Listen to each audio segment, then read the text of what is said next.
की बात है, कुछ मित्र कैफ़े कॉफ़े में बैठे हुए थे। तो एक मित्र ने टेलीविज़न में न्यूज़ देखकर दूसरे से कहा कि ऊपर पहाड़ी में भयंकर युद्ध चालू है, आप अपना ख्याल रखिएगा।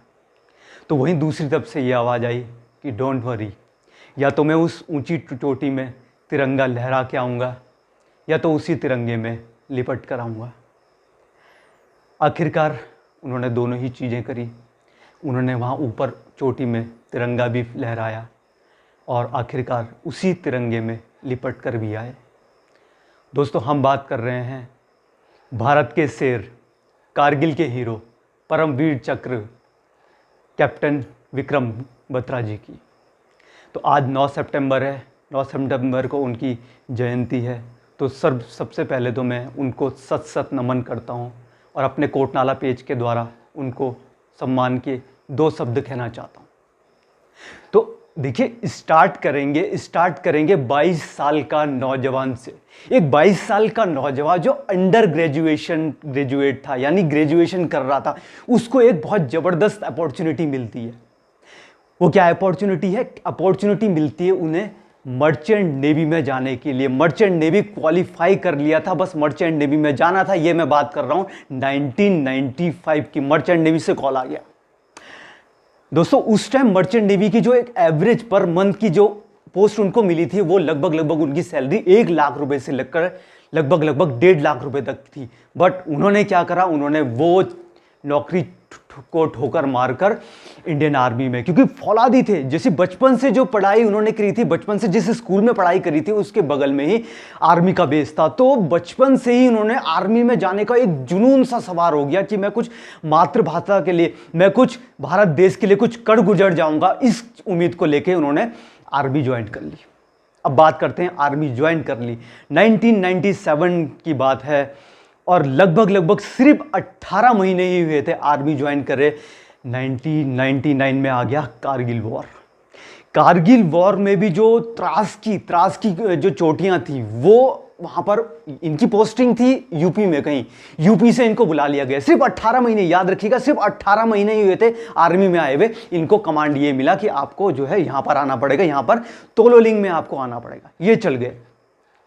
अब जब वहां जाके गए तो वहां पर सिचुएशन बहुत अलग टफ थी, बहुत ज्यादा टफ सिचुएशन में थे। देखिए, बड़े से बड़ा, जिसको कि बहुत ज्यादा एक्सपीरियंस हो चुका था आर्मी के लीडर, वो भी कहीं ना कहीं सोच रहे थे किस तरीके से हम इसको कैप्चर कर लें या किस तरीके से इस सिचुएशन में हम अपने आप को सर्वाइव कर सकें, इस सिचुएशन में वहां पर विजय पताका लहरा सकें।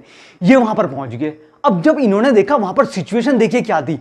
पाकिस्तान की जो आर्मी थी, पाकिस्तान की सेना थी, वो टॉप में थी, इंडिया की सेना थी नीचे थी। तो लगभग वहां पर से, और काफी बीच में जो था काफी समतल मैदान था, यानी जो भी नीचे से आता तो उनको, पाकिस्तानी के जो दुश्मन थे उनको लगभग पता चल जाता 1.5 से 2 किलोमीटर पहले ही कोई आ रहा है। अगर हल्का सा एक पत्थर भी मारते तो सिचुएशन ये थी, उस कंडीशन में उस पत्थर से 4 से 5 लोग घायल हो जाते। तो फिर सोचने लग गए कैसे हो सकता है। सोचा क्या कर सकते हैं हम लोग। सोचने में एक ऐसी स्ट्रेटजी बना दी। इनके साथ एक और कैप्टन थे जामवाल। दोनों को परमिशन दी गई और जो कमांडिंग ऑफिसर थे, क्योंकि उन्हें तो ये लग रहा था कि किस तरीके से भी करना है ये, उन्होंने सारी अथॉरिटी दे दी थी कि आप टीम की इतनी टुकड़ियों को लेके जाओ और आप वहां पर इस तरीके से करो। स्ट्रेटजी बनाने लगे। स्ट्रेटजी क्या बनाई? रात के टाइम पे कूच करेंगे। कुछ अपनी सेना की टुकड़ियां ली और रात के टाइम पे कूच कर दिया। अब रात के टाइम पे कूच तो कर दिया, बट सिचुएशन बहुत पैथेटिकल थी। आपको बताया ना, ऊपर थे वो, नीचे थे। तो यहां पर से आर्टिलरी फायरिंग करने का इन्होंने हुक्म दे दिया। अब उसमें भी देखिए बहुत बड़ी चीज है, जो भी आर्मी की आर्टिलरी फायरिंग होती है उसमें एक क्राइटेरिया होता है कि इस किलोमीटर तक जो है आप जब पहुंच जाओगे हम लोग बंद कर देंगे। बट सिचुएशन खतरनाक थी। इन्होंने बोला नहीं, जब हम लोग 100 मीटर ही रहेंगे उसके बाद आप आर्टिलरी बंद कर दीजिएगा। यानी आगे से दुश्मन तो था ही, उससे भी खतरा था कि वहां से कुछ ना हो जाए। पीछे से जो बम आ रहे थे, बम तो बम ही है, बम को क्या पता कि ये दुश्मन है कि अपना आदमी है, उसका भी था। तो इस तरीके से इतनी डेंजरस सिचुएशन में जो है ये स्ट्रेटजी बनाई कि पीछे से भी बम आ रहे, आगे से भी आप बम आ रहे। लास्ट में जाके जो तोलोलिंग की वो पहाड़ी थी वो कैप्चर कर दिया। इतने लोग मार दिए, इतने बहादुरी के साथ इतने लोग मार दिए, आगे पहुंच गए। अब आता है नेक्स्ट चैप्टर। वहां तक तो पहुंच गए, तोलोलिंग तक तो पहुंच गए, वो सब कैप्चर कर दिया। उसके ऊपर वाली जो चोटी थी वो और भी ज्यादा अहम हो गई थी, वो जिम्मा भी इनको सौंप दिया गया। तो वहां पर रुके, वहां पर जीतने के बाद देखिए रुके नहीं, जीतने के बाद क्या बोले, ये दिल मांगे मोर। आपने सुना होगा, काफी बार सुना होगा आपने विक्रम बत्रा जी का ये दिल मांगे मोर। पहुंच गए ऊपर कि नहीं मुझे और आगे जाना है, और आगे आगे बढ़ते रहे, अपनी टुकड़ियों को लेकर वहां पर जीत फतेह हासिल करते रहे। अब आती है बात 6-7 जुलाई की 1999। विक्रम बत्रा इतनी सारी लड़ाइयां लड़ चुके थे, उनको घाव भी हो चुके थे, उनके शरीर में काफी घाव हो चुके थे, बीमार भी थे, बुखार में थे। बुखार में इनको बेस में बुला लिया गया। जब बेस में गए अपना ट्रीटमेंट करा रहे थे, इनको इन्फॉर्मेशन आ गई, इन्हें न्यूज आ गई कि मेरी जो टुकड़ी है उनको मेरी जरूरत है, क्योंकि वहां पर बहुत ज्यादा हाई एल्टीट्यूड में पहुंच गए थे, बर्फबारी हो रही थी, वहां पर सर्वाइव करना बहुत मुश्किल था। इन्होंने अपने कमांडिंग ऑफिसर को बोल दिया कि मैं जाऊंगा।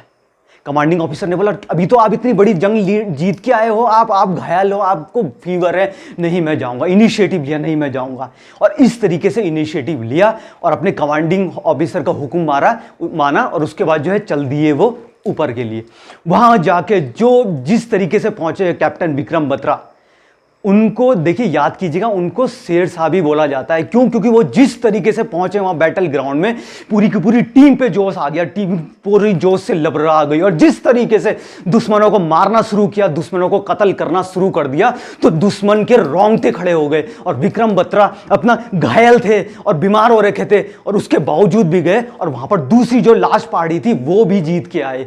वो भी जीत चुके थे ऑलमोस्ट, बट अनफॉर्चुनेटली अपने साथी को बचाते बचाने के चक्कर में उसको बचाया, पूरा का पूरा बचाया उसको, बट उसके बाद दुश्मन का एक सेल लग गया उनको, और वो वीरगति को प्राप्त हो गए, वो शहीद हो गए।